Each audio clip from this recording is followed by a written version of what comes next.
Numbered substitute bill, it has been seconded. Is that an objection, Congressman Irise? No, I will have to explain my objection. Yeah, okay. So that's an objection to the Yes, motion. Okay. our objection. Yes, Congressman Irise. Well, Mr. Chair, kung ipapasa po natin itong version na ito po ay hindi anti-political dynasty bill. Dahil ito po, mas worst pa sa nangyayari ngayon. Hindi lang po mataba na dynasty ang ipopromote nito, bundat na dynasty ang ipopromote nito. Pangalawa po, maliwanag sa ating konstitusyon. Sa mga framers ng konstitusyon natin, meron pong parameters on how to define a political dynasty. One, it should promote equal access and opportunities to ordinary citizens for public office. Dito po, yung 10 kayo na magkakamag-anak, lahat kayo pwedeng kumandidato dito sa iba't ibang mga posisyon. Pangalawa po, ang sinabi ng Constitution ng mga framers ng Constitution, it should prevent monopoly of power. 10 kayo, pwede. Hindi may monopoly of power. Ang liwanag. Hindi. The Congress have been ignoring the anti-political dynasty provision of the 1987 Constitution for 39 years.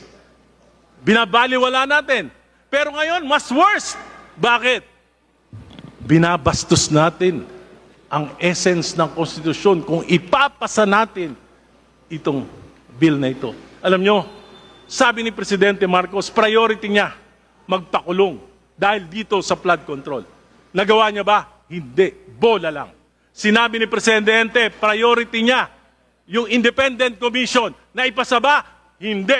Bola lang. Ngayon, sabi niya, priority niya, anti-political dynasty. Alam na alam niya yung meaning ng dynasty sapagkat kaming dalawa ang author nung kauna-unahang batas na mayroong provision ng anti-political dynasty bill. Bola lahat. Please, bola nun. Bola, Marcos. Your Honor, please direct. If that's a objection, you don't need to explain your objection. You just say you objected to the motion. I would, but I would allow. I only allowed you to say your piece, Mr. Chair, just to be fair. No. So there was an objection. Congressman Tino, would you also like to raise your objection? Wala.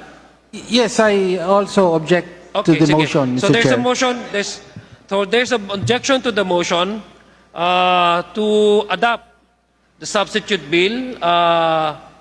The House unnumbered House bill as a substitute bill is there. So there's a division. There's a motion. There's an objected to. So we divide the House.